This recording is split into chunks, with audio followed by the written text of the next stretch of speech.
heading to Feather's house.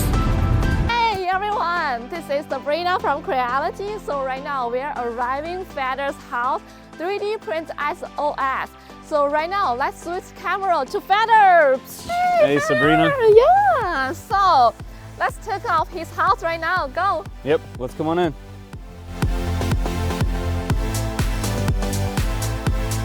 So the studio will be down there.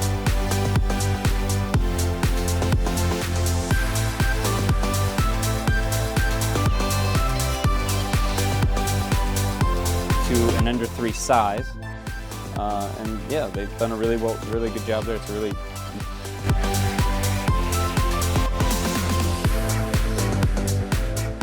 so wow. That spool mounts here, and then the cool part about this little, it even holds the thing open for PLA. That's so cool. So do you want to try some hyperfilament? Yeah, for sure. I've tried the white and it was great, so I'm really excited for the other colors. And we have red. Red right now? Yeah, so let's give that a try.